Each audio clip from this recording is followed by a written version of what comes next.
नमस्कार दोस्तों, आपका अपना चैनल हिंदी जंक्शन पर स्वागत है। मैं परवेश कुमार सिन्हा फिर एक नए वीडियो के साथ उपस्थित हो रहा हूं। अगर आप नए हैं तो चैनल को सब्सक्राइब कर दें। दोस्तों, आज का जो टॉपिक है वो है कहानी का प्लॉट, जो शिवपूजन सहाय द्वारा लिखा गया एक आंचलिक कहानी है। ये बिहार स्टेट पेपर 2 के हिंदी में सिलेबस में लगा हुआ है। तो आज हम उस कहानी के बारे में जानेंगे और लेखक से संबंधित महत्वपूर्ण बिंदुओं को देखेंगे। तो चलिए आज के जो टॉपिक है उसके तरफ बढ़ते हैं। कहानी का प्लॉट जो है हिंदी साहित्य में बहुत महत्वपूर्ण स्थान रखता है। तो यहाँ से प्रश्न पूछे जा सकते हैं। शिवपूजन सहाय बिहार के रचनाकार हैं, तो शिवपूजन सहाय से संबंधित महत्वपूर्ण बिंदुओं को हमको देखना होगा ताकि एग्जाम में कोई भी प्रश्न पूछे तो हम लोग उसका जवाब आसानी से दे सकें। बिहार स्टेट पेपर 2 में 6 कहानी लगा हुआ है, जिसमें एक कहानी का प्लॉट है। तो चलिए चलते हैं महत्वपूर्ण बिंदुओं की तरफ। तो आप देख पा रहे हैं कहानी का प्लॉट है। कहानी इस चीज़ के रचनाकार शिवपूजन सहाय है। तो सबसे पहले हम शिवपूजन सहाय के बारे में जानते हैं। शिवपूजन सहाय का जन्म 1893 को उन्वास गांव शाहाबाद जिला बिहार में हुआ था। हिंदी के प्रसिद्ध उपन्यासकार, कहानीकार, संपादक और पत्रकार थे। उन्हें साहित्य एवं शिक्षा के क्षेत्र में 1960 में पद्म भूषण से सम्मानित किया गया। यहाँ एक प्रश्न निकल कर आया कि उन्हें पद्म भूषण जो है कब दिया गया, तो 1960 में दिया गया। आगे देखते हैं। प्रारंभिक शिक्षा आरा बिहार में हुई। फिर 1931 से कलकत्ता में पत्रकारिता आरंभ की। 1924 में लखनऊ में प्रेमचंद के साथ माधुरी का संपादन किया। 1926 से 33 तक काशी में प्रवास और पत्रकारिता तथा लेखन किया। 1934 से 39 तक पुस्तक भंडार लहेरिया सराय में संपादन कार्य किया। 1939 से 49 तक राजेंद्र कॉलेज छपरा में हिंदी के प्राध्यापक रहे। राजेंद्र कॉलेज छपरा में 10 सालों तक हिंदी विभाग के विभागाध्यक्ष थे। इस दौरान उनकी कई रचनाएं प्रकाशित होती रही। छपरा में रहते हुए वे इतने दिनों तक पूरी तन्मयता से अध्यापन कार्यों के साथ साथ साहित्यिक कर्म में लगे रहे, अतः छपरा की धरती से उन्हें खास लगाव हो गया। 1950 से 1959 तक पटना में बिहार राष्ट्र भाषा परिषद के निदेशक रहे। 1962 में भागलपुर विश्वविद्यालय द्वारा जो है उन्हें डॉक्टर ऑफ लिटरेचर्स की उपाधि दिया गया, यानी जो है उन्हें डिजिट की उपाधि दिया गया। और उनके बारे में थोड़ा जान लेते हैं। इनके लिखे हुए प्रारंभिक लेख जो है लक्ष्मी, मनोरंजन, पाटलिपुत्र आदि पत्रिकाओं में प्रकाशित होते थे। शिवपूजन सहाय ने 1934 में लहेरिया सराय दरभंगा जागरण मासिक पत्र 12 का संपादन किया। स्वतंत्रता के बाद शिवपूजन सहाय बिहार राष्ट्र भाषा परिषद के संचालन तथा बिहार हिंदी साहित्य सम्मेलन की ओर से प्रकाशित साहित्य नामक शोध समीक्षा प्रधान त्रैमासिक पत्र के संपादन थे। उनका नाम भोलेनाथ भी था, यानी बचपन का उनका नाम जो है भोलानाथ भी था। ये हम लोगों ने जाना उनके बारे में। उनका जो है मृत्यु 1963 में हो गई। 1963 में मृत्यु हो गई पटना में। तो ये चीज़ें जो है सामने निकल कर आई उनके जो है जीवन से जुड़ी। अब उनकी जो है कृतियाँ हैं उसके बारे में हम लोग थोड़ा जान लेते हैं। तो कथा एवं उपन्यास लिखे हैं, तो जिसमें तूती मैना, देहाती दुनिया 1926 में आई। ये भी आई प्रश्न है, देहाती दुनिया, इसको आप लोग जरूर याद रखिएगा। विभूति 1935 में आई, कहानी संग्रह है। वे दिन वे लोग, इनकी रचनाएं। बिंब प्रतिबिंब 1967 में। मेरा जीवन 1985 में। स्मृति शेष 1994 में। हिंदी भाषा और साहित्य 1996 में। ग्राम सुधार 2007 में। शिवपूजन सहाय साहित्य सामग्री 10 खंड में 2011 में आया। शिवपूजन रत्नावली 4 खंड में 1956 से 59 में आया। तो ये सारी उनकी जो है प्रसिद्ध कृतियाँ थी जिसको हम लोगों ने देखा। अब जो है कहानी के बारे में जानते हैं। तो कहानी को पढ़ने में बहुत समय लगेगा। इसका PDF आप लोग टेलीग्राम चैनल से लेकर खुद एक बार पढ़ लीजिएगा, क्योंकि उतना समय हम लोगों के पास नहीं है, बहुत कम समय है। तो हम लोग जो है कम समय में ज़्यादा करने की कोशिश करेंगे। तो हमको नहीं लगता कि कहानी जो है एक एक अक्षर पढ़ाने की ज़रूरत है, इसको आप लोग खुद कर लीजिएगा। PDF जो है टेलीग्राम चैनल से जुड़ जाइए, वहाँ PDF इसका दे दिया जाएगा। तो हम देखते हैं अब इससे जो संबंधित जो महत्वपूर्ण प्रश्न पूछे जाएंगे उसको एक बार हम लोग देख लेते हैं कि कौन कौन से प्रश्न आने की संभावना है, किस तरीक़ा से प्रश्न बनता है। क्योंकि हम लोग जो है कंपटीशन का तैयारी कर रहे हैं, इसलिए प्रश्नों की तरफ ज़्यादा ध्यान देना होगा। तो चलिए चलते हैं प्रश्नों की तरफ। इससे संबंधित जो प्रश्न हैं उसको हम लोग देखते हैं। इसका PDF टेलीग्राम से प्राप्त कर दीजिएगा। तो देख पा रहे हैं यहाँ ऑब्जेक्टिव प्रश्न है। पहला प्रश्न है, भाई दरोगा जी की मृत्यु के बाद मुंशी जी किसको वर्णातीत हैं? विकल्प का है कंगाल, ख है अमीरी, ग है गरीबी, घ है धनवान। तो इसका जो सही आंसर विकल्प ग हो जाएगा, गरीबी के कारण। नेक्स्ट प्रश्न देखते हैं, मुंशी जी की किस्मत पर कैसी मार पड़ी है? विकल्प क है तीसरी, ख है पहली, ग है दूसरी, घ है चौथी। तो यहाँ जो है इसका सही आंसर विकल्प ब ग हो जाएगा, दोहरी मार पड़ी है। नेक्स्ट प्रश्न देखते हैं, मुंशी जी ने क्या बेचकर दरोगा जी का श्राद्ध किया? मुंशी जी ने क्या बेचकर दरोगा जी का श्राद्ध किया? विकल्प का है कीमती तुर की घोड़ी, खा है कीमती जमीन, ग है मकान का हिस्सा, घ है सोने का जेवर। तो इसका जो सही आंसर है विकल्प का हो जाएगा, कीमती तुर की घोड़े बेचकर जो है श्राद्ध किया था। नेक्स्ट प्रश्न देखते हैं, दरोगा जी किसकी मोहब्बत से दरोगा के पद पर ही रह गए? दरोगा जो है किसकी मोहब्बत से दरोगा के पद पर ही रहेंगे? विकल्प का है संपत्ति की कमाई की, खा है 7 रुपये की घोड़े की, ग है भतीजी भगजोगनी की, घ है अपने भाई की।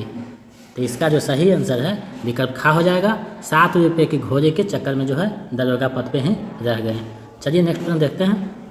5वां प्रश्न है, भगजोगनी का सौंदर्य किसका स्वर्गीय धन बना हुआ है? भगजोगनी का सौंदर्य किसका स्वर्गीय धन बना हुआ है? विकल्प का है उसके चहेते युवकों को, उसके स्वर्गीय वृद्ध पति का, ग है उसके वर्तमान नवयुवक पति का, घ है इनमें से किसी का नहीं। तो इसका जो सही आंसर है विकल्प ग हो जाएगा, वर्तमान नवयुवक पति का। चलिए नेक्स्ट वन देखते हैं, अंत में भगजोगनी किसकी पत्नी बनकर जीती रही? अंत में भगजोगनी किसकी पत्नी बनकर जीती रही? विकल्प का है अपने सौतेले पुत्र की, ख है एक बूढ़े धनवान की, ग है एक गरीब किसान की, घ है एक मालदार नेता के। तो इसका जो सही आंसर है विकल्प का हो जाएगा, अपने सौतेले पुत्र की पत्नी बनकर जीती रही। नेक्स्ट प्रश्न देखते हैं, कुछ लोगों के कथनानुसार गरीब घर की लड़की कैसी होती है?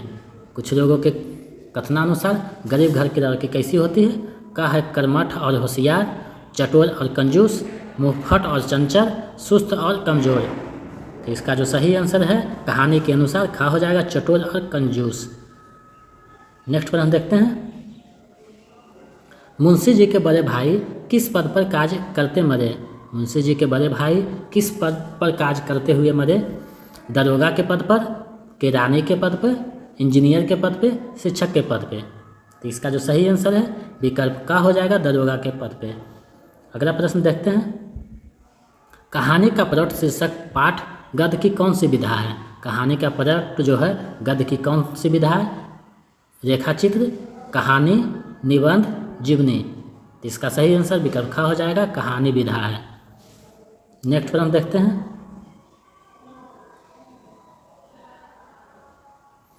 तिलक दहेज क्रूरता का शिकार कौन हुआ? तिलक दहेज के क्रूरता का शिकार कौन हुआ? विकल्प है थानेदार, बी है शिवपूजन सहाय, ग है भगजोगनी, घ है इनमें से कोई नहीं। तो इसका जो सही आंसर विकल्प ग हो जाएगा, भगजोगनी हुई थी। नेक्स्ट प्रश्न देखते हैं, शिवपूजन सहाय किस विषय के लेखक थे? शिवपूजन सहाय किस विषय के लेखक थे? हिंदी अंग्रेजी, हिंदी कथा साहित्य अंग्रेजी। इसका जो सही आंसर विकल्प ग हो जाए, हिंदी कथा साहित्य के लेखक थे। नेक्स्ट प्रश्न देखते हैं, थानेदार की कमाई और किसका तापना दोनों बराबर है? कहानी के अनुसार थानेदार की कमाई और किसका तापना दोनों बराबर है? फागुन का, माघ का, फूस का, चैत का। तो इसका जो सही आंसर है विकल्प ग हो जाएगा फूस का। चलिए नेक्स्ट प्रश्न देखते हैं। बुढ़ापे में मुंशी जी को क्या पैदा हो गई? बुढ़ापे में मुंशी जी को क्या पैदा हो गई? लड़का, लड़की, लड़का लड़का लड़की दोनों, इनमें से कोई नहीं। तो इसका सही आंसर विकल्प ख हो जाएगा, लड़की पैदा हो गई थी भगजोगनी। नेक्स्ट प्रश्न देखते हैं। इस युग में क्या परवर हो रही है? कहानी में के अनुसार इस युग में क्या परवर हो रही है? ढोलक, अबरा, वाद्ययंत्र, तबला। तो इसका जो सही आंसर है विकल्प बी हो जाएगा, अबरा परवर हो रही है। नेक्स्ट प्रश्न देखते हैं। दरोगा जी के ज़माने में मुंशी जी खूब किस चीज़ के दिए जलाया करते थे? दरोगा जी के ज़माने में मुंशी जी खूब किस चीज़ के जो है दिए जलाया करते थे? पानी के, केरोसिन के, घी के, तेल के। तो इसका सही आंसर जो है विकल्प ग हो जाएगा, घी के दिए जलाया करते थे। नेक्स्ट प्रश्न देखते हैं। सुंदरता में भगजोगनी अंधेर घर की क्या थी? सुंदरता में भगजोगनी अंधेर घर की क्या थी? दीपक, सुंदर, चतुर, चिराग। तो इसका सही आंसर विकल्प ये हो जाएगा का सुंदरता में भगजोगनी अंधेर घर की दीपक थी। चलिए अगले प्रश्न को देखते हैं। 17वां प्रश्न है। दरोगा जी की कौन बारूद की पुड़िया थी? दरोगा जी की कौन बारूद की पुड़िया थी? घोड़ा, घोड़ी, हाथी, कुत्ता। तो इसका जो सही आंसर है विकल्प ख हो जाएगा, घोड़ी जो है तुर्की घोड़ी थी, बारूद की पुड़िया थी। नेक्स्ट प्रश्न देखते हैं। मुंशी जी की पुत्री का नाम क्या था? मुंशी जी की पुत्री का नाम क्या था? मंगू, रोशनी, भगजोगनी, लीलावती। तो इसका जो सही आंसर है विकल्प ग हो जाएगा, भगजोगनी नाम था। नेक्स्ट प्रश्न देखते हैं। तिलक दहेज के ज़माने में किसको पैदा करना मूर्खता है? तिलक दहेज के ज़माने में किसको पैदा करना मूर्खता है? बेटा, लड़की, लड़का, इनमें से कोई नहीं। तो इसका सही आंसर विकल्प ख हो जाएगा, लड़की पैदा करना मूर्खता है। नेक्स्ट प्रश्न देखते हैं। कहानी का पलौट पाठ के लेखक कौन है? कहानी के पलौट पाठ के लेखक कौन है? विष्णु शर्मा, शिवपूजन सहाय, मोहन सहाय, हजारी प्रसाद। इसका सही आंसर विकल्प ख हो जाएगा, शिवपूजन सहाय। अगला प्रश्न देखते हैं। महत्वपूर्ण प्रश्न है, इसको देख लीजिएगा एक बार, बाकी कहानी जो है इसका PDF दे देंगे टेलीग्राम पे, उसको पढ़ लीजिएगा। अपने कौन से बेटे की पत्नी बनने का दुर्भाग्य स्वीकार करती है? अपने कौन से बेटे की पत्नी बनने का दुर्भाग्य स्वीकार करती है? लेखक के बेटे, अपने बेटे, सौतेले बेटे, इनमें से कोई नहीं। तो इसका जो सही आंसर है विकल्प ग हो जाएगा, सौतेले बेटे के पत्नी जो है भगजोगनी बनती है। चलिए अगला प्रश्न देखते हैं। शिवपूजन सहाय की रचनावली कहाँ से प्रकाशित की गई? शिवपूजन सहाय की रचनावली कहाँ से जो है प्रकाशित की गई थी? पटना से, बनारस से, आरा से, बक्सर से। तो इसका जो सही आंसर है विकल्प का हो जाएगा, पटना से प्रकाशित की गई थी। चलिए नेक्स्ट प्रश्न देखते हैं। कौन सी राष्ट्रभाषा परिषद उनकी कल्पना का साकार रूप है? कौन सी राष्ट्रभाषा परिषद उनकी कल्पना का साकार रूप है, यानी शिवपूजन सहाय की कल्पना का साकार रूप है? उड़िया, झारखंड, बिहार, बिहार शरीफ। तो बिहार राष्ट्रभाषा परिषद जो है शिवपूजन सहाय के कल्पना का साकार रूप है। नेक्स्ट प्रश्न देखते हैं। हिंदी की प्रतिष्ठित पत्रिका के कौन से संपादक मंडल में थे? हिंदी के प्रतिष्ठित पत्रिका के कौन से संपादक मंडल में थे? गीतावाला, भाग्यवाला, रथवाला, मतवाला। इसका सही आंसर विकल्प ग हो जाएगा, मतवाला पत्रिका के। चलिए नेक्स्ट प्रश्न देखते हैं। कौन से आंदोलन के बाद उन्होंने सरकारी नौकरी को त्यागपत्र दे दिया? कौन से आंदोलन के बाद उन्होंने सरकारी नौकरी को त्यागपत्र दे दिया? नमक आंदोलन, नर्मदा आंदोलन, असहयोग आंदोलन, इनमें से कोई नहीं। तो इसका जो सही आंसर है विकल्प ग हो जाएगा, असहयोग आंदोलन। चलिए नेक्स्ट प्रश्न देखते हैं। कहानी का पलट कहानी में लेखक ने किसका स्थान निर्धारित किया है? कहानी का पलट कहानी में लेखक ने किसका स्थान निर्धारित किया है? बालक का, नर का, नारी का, नर नारी दोनों का। तो इसका जो सही आंसर है विकल्प ग हो जाएगा, नारी के स्थान को निर्धारित किया है। नेक्स्ट प्रश्न देखते हैं। बनारस में कौन सा नौकरी कर रहे थे? शिवपूजन सहाय बनारस में कौन सा नौकरी कर रहे थे? शिक्षक का, वकील का, नकरबीस का, इनमें से कोई नहीं। तो इसका जो सही आंसर है विकल्प ग हो जाएगा, नकरबीस का नौकरी कर रहे थे। नेक्स्ट प्रश्न देखते हैं। शिवपूजन सहाय ने अपने समय में के कैसे व्यक्ति थे? शिवपूजन सहाय अपने समय के कैसे व्यक्ति थे? लोकप्रिय और सम्मानित, बहुचर्चित, लोकप्रिय। इसका सही आंसर विकल्प का हो जाएगा, लोकप्रिय और सम्मानित व्यक्ति थे। चलिए नेक्स्ट प्रश्न देखते हैं। उन्होंने किस प्रतिष्ठित पत्रिकाओं में संपादन किया है? उन्होंने किस प्रतिष्ठित पत्रिकाओं में संपादन किया है? यमुना, हिमालय, गंगा, कावेरी। इसका सही आंसर विकल्प खा हो जाएगा हिमालय पत्रिका का। नेक्स्ट प्रश्न देखते हैं। शिवपूजन सहाय की रचनावली कितने खंडों में थी? शिवपूजन सहाय की रचनावली कितने खंडों में थी? 1, 2, 4, 5। इसका सही आंसर विकल्प ग हो जाएगा, 4 खंडों में थी जो राष्ट्रभाषा परिषद से निकली थी। नेक्स्ट प्रश्न देखते हैं। 10वीं की परीक्षा पास करने के बाद शिवपूजन सहाय कहाँ नौकरी की? 10वीं की परीक्षा पास करने के बाद शिवपूजन सहाय कहाँ नौकरी की? बनारस में, बक्सर में, पटना में, आरा में। तो इसका जो सही आंसर है विकल्प का हो जाएगा, बनारस में नौकरी की।